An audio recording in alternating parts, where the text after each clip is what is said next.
Good evening, everyone. Time for episode 22 of The Drums of Doom, part 2 of the Duaredheim staff saga by me. Starting on page 271, the chapter entitled One-Eyed Jacks, and it is October 14th, 2020. And I shouldn't have removed my place marker. Okay. Our faithful gnome, Kalor Starseeker, back in the tavern, narrating his tale. One-Eyed Jacks.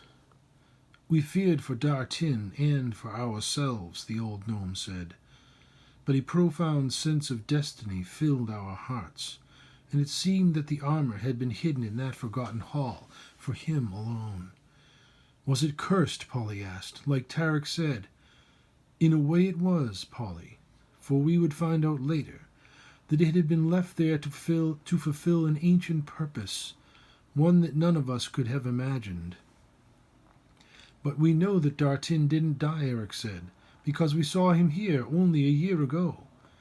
Certainly he didn't die at that time, Eric, but the boundaries between life and death are much closer than any of us realize, closer and more malleable.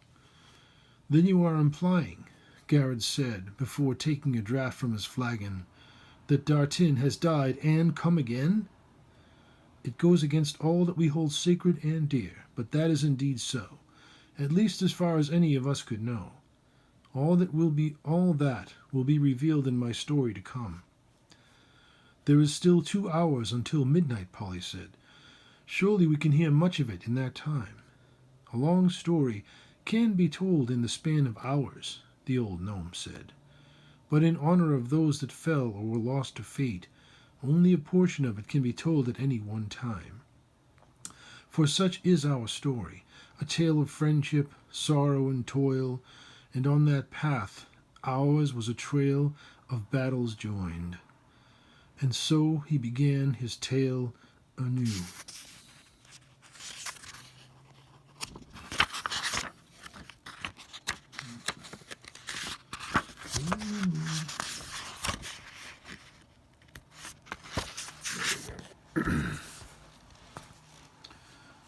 Vanir armor, Vanir songs. The very moment that Dartin placed the helm upon his head, a terrible silence filled the cathedral, a quiet so hushed that a sudden fear came upon them. None of them dared to breathe, lest they break the profound silence, but from out of the calm there soon issued a faint sound, like whispering, just beyond the grasp of listening ears. It seemed at first to emanate from the statues themselves, or was it the very air around them? Possibly the sound was not truly heard at all, but rather chiming within their minds alone. The sound slowly grew in fortitude, until none among them could truly know if it had been heard or thought or both. Dartin was the most profoundly affected, although Carmen heard the voices as well. As it is foretold, so shall it be. Dartin's legs weakened and failed. Dropping to his knees, his vision faded and his world turned black. He was vaguely aware of hitting the floor, and then suddenly he was flying on the back of a mighty dragon with copper-colored scales and vast leathery wings. His saddle was of the finest leather with gold inlaid, and a longbow with a string of golden fire rested atop of his saddle horn. A sword was strapped to his waist, and black reins were in his hands. Around him flew hundreds of his fellows upon similar steeds, some of gold, some of black, and some of red. They all sang a song of ancient adventure and battles long forgotten. In shock, he gazed at his hands, the unmistakable hands of a woman. When he awoke to the urgent shaking of his friends, he found himself on his back where he had recently been standing. How long have I been out? For almost 10 minutes, Tarek said. We were beginning to think that you weren't coming back. Tarek knelt beside him, his hands crossed over his left knee. How do you feel? I'm not sure, but I think that I feel pretty good. See if you can sit up." Rising cautiously, he tried to remove his helm. It won't come off." Carmen was quick to his aid. "Look at the inside of your visor. Do you see any writings there?" "Yes, a few words. I seem to know what they mean and how to utter them. It is strange. One of them should allow you to remove the helm." Testing each one of them in turn, they discovered that they were the same commands that applied to Carmen's own, but to his horror, the release command failed to work. "It must be cursed." "Perhaps not," Dao said. "It may possess a secret command word that we must find in order to free you." "The answer must lie here," Kalor said. "I will search the sarcophagus. Everyone else, look around the room. Hunt for any runes or writing that may help us." The coffin seemed to be carved from one solid piece of pearl-covered marble. Kalor knew that such appearances were often deceiving. Oftentimes, secret panels and latches or levers might be hidden within them. Tracing the outline of the stone carvings, he searched with the lightest touch for any such secrets, like his master Uldric had taught him. Besides the nearly imperceptible seam between the lid and the box of the sarcophagus, he found nothing. Trying again produced the same result. "Tarek, help me slide off the lid." "Carmen," Tarek said, "ready your sword." Sliding the lid to the side, they peered within, but naught remained but air, ancient, still, and stale. "I don't understand it," Kalor said. "I thought that we would find something."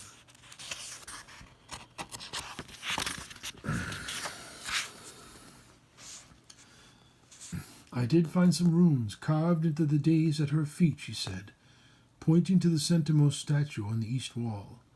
Leading them to it, she brushed away the dust to fully reveal the writings there. Wonderfully crafted, the woman depicted must have been a great warrior. Her features were beautiful, almost Lyle Selfar but more alien, with high cheekbones and pupilless eyes. Her build was thick and muscular, more human than fairy, and her armor was nearly the duplicate of that which Dartin now wore. Her hair was braided and long, her hands resting on the pommel of an immense sword, rising more than waist-high to the statue. At her feet, a eulogy was etched, and only Dartin and Carmen could read it. "What do the runes say?" Tarek asked. And speak them she did, and this is what she read. "In the beginning, the powers wrestled for balance as the universe expanded. Some believed that the birth worlds should be left to their own destinies. Some brought life to them in their own image, while others wished that the darkness would rule again as it did before the dawn of time. Yet the Vanir stood apart from their quarrels, for from our awakening we knew that we were born to conquer. The Duaredheim wished for destinies untroubled, and they vied against us, and we flew to meet them in war. Victory was nearly ours, but they forged a mighty weapon, trapping my brethren in a dying galaxy for all of time. Let this rune page be our decree, for the Vanir will not be so easily defeated. With the last of our power, I leave behind our final curse and our salvation. When the appointed time comes, I will rise again and free my people, for I am Sheena, life mate of Lucidus Rhys el Vanir, and my spirit is our curse and our salvation. The Vanir will ride again, the Chaos Lords will reign." Carmen's words profoundly affected them all, Dartin most of all. "What have we done?" he said hopelessly. "Have I awakened this conqueror from her slumber?" "If we have," Carmen said, "we will find a way to free you from her curse." "Perhaps," Kalor said, "this rune page speaks of the very staff that we are looking for." "Then all hope is not lost," Karina said, "for if we can gain the Duaredheim's creation before our enemies, we may be able to prevent this Vanir prophecy." Pacing about with his hands clasped behind his back, his head bowed in contemplation, Dal voiced his own thoughts. "We seem once again to be a part of some preordained quest. where even our most detailed plans seem to follow a path long ago chosen for us.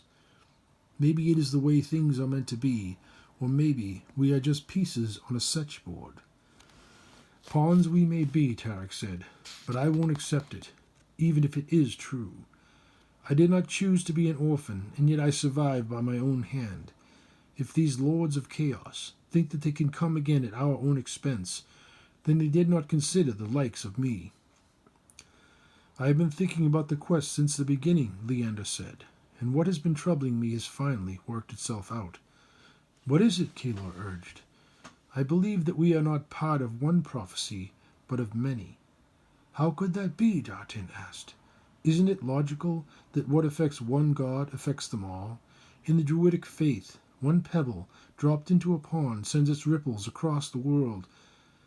And the Duaredheim staff is a pebble the size of a mountain, Carmen said. It makes sense that our actions could even affect them. It could unbalance existence itself, Tao said. Good and evil, law and chaos, all are held in balance by a constant flux of forces. If that delicate equilibrium is undone, it could mean the end of the world.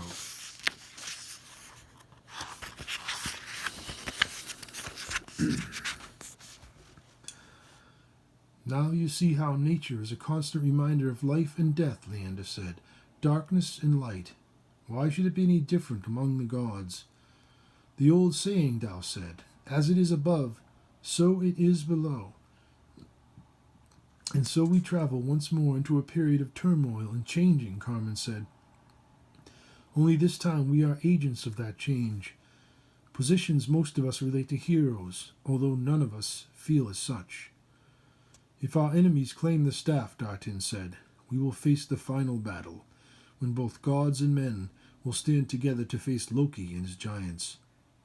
Perhaps there are many Ragnaroks, Leander said, an end of the world for every generation, a time to fall or a time to change. But what if the dark side finally wins, Karina said. Evil can never win, Carmen said, as long as there is the tiniest spark of hope and goodness left to oppose it.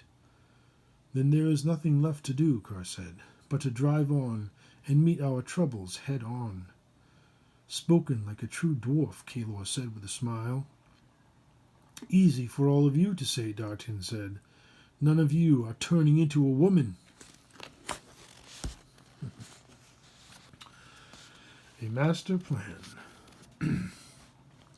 Wrapped in the shadowy embrace of a demon, the master of plans within plans gazed into his scrying pool. It was an hourglass-shaped basin of gold, resting upon the overturned abdomen of a bronze model of one of the deadliest of spiders. Within its dark waters, he viewed Carmen's rangers within the Vanir Cathedral. An unforeseen development, he thought. They have unwittingly awakened one of the ancient lords of chaos.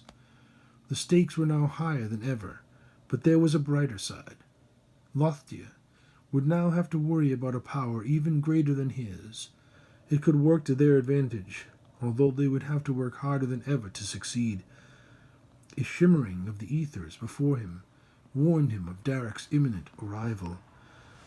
The gateway appeared, half enshrouded by the mirror's body, the spider. Sore and bruised, Derek stepped out with as much grace as he could muster. Turning about, he depressed the eighth eye, and the portal closed. The mirror reduced. He then placed it in his pocket. You have been training with Varul again, I see. His ability is second only to the Shantu masters. Did you learn anything? I learned that his body is as hard as an oak tree. He nearly killed me.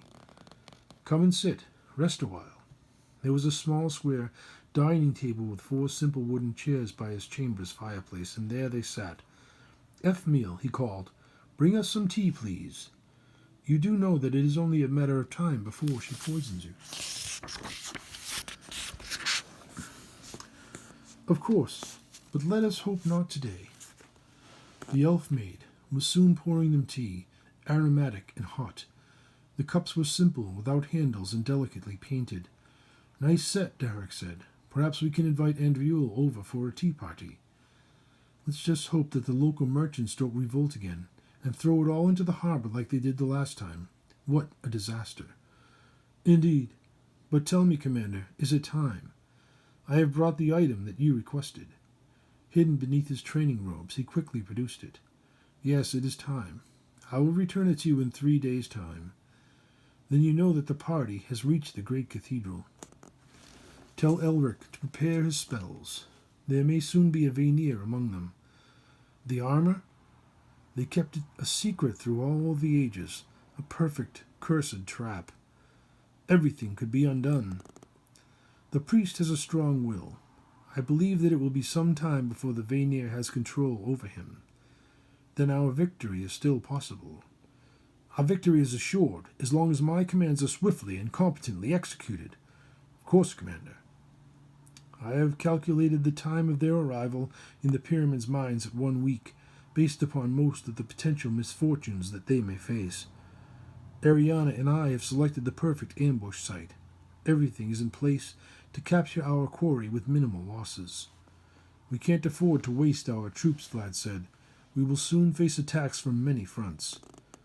I can still have Elric set his trap, Derek said, and avoid death altogether, although I could use a few fresh corpses in the lab. Elric must keep his spells in reserve. If all else fails, we will allow the magician to act. Otherwise, we need a martial victory. They must view us as their most hated enemies. Oh, I'm fairly sure that won't be a problem. With the capture of our enemies, only one piece of the relic will remain out of our grasp. With careful manipulation, the Firmish heroes will pursue us all the way to hell. And in so doing, they will help us to fulfill our destiny. Exactly. Any last orders before you depart, Commander? Only this. Promote morale within the troops. Double their privileges over the next few days, but remain ever vigilant and be ready for battle on the 6th day. You will assume command in my absence. Allow Ariana an equal share if you find it necessary to soothe her. Anything else, Commander? Just one more thing, my friend, he said. Efmiel, please Just one more thing, my friend, he said. Efmiel, please bring us my setchboard. The game lasted for hours, ending in a rare stalemate. It was a fine game, Derek.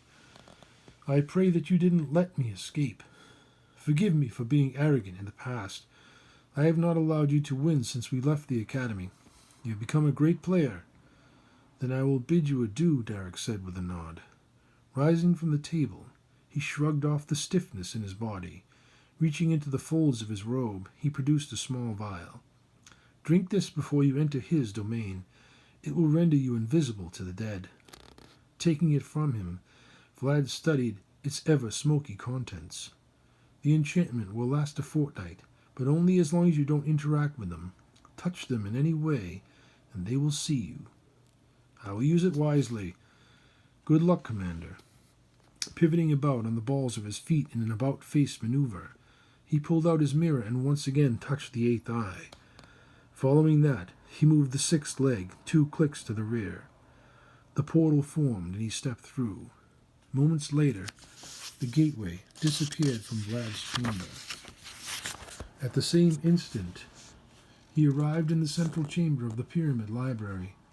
He would inform Ariana and his war masters in due time. For now, he was curious about something. Some time ago, he had skimmed through an aged and brittle scroll. He seemed to remember something written there about an ancient Vanir prophecy. Somehow, he knew that they had to find that scroll. Thank you. We're going to end episode 22 here on 280. We'll start episode 23 on page 281. Sorry for the short episode, but the battery on my phone is about to die. So, that's where we'll end it. I hope you enjoyed the reading. Thank you and have a great night. And as always, read The Drums of Doom, Part 2 of the Duaredheim Staff Saga, by me and all of the following novels. Thank you.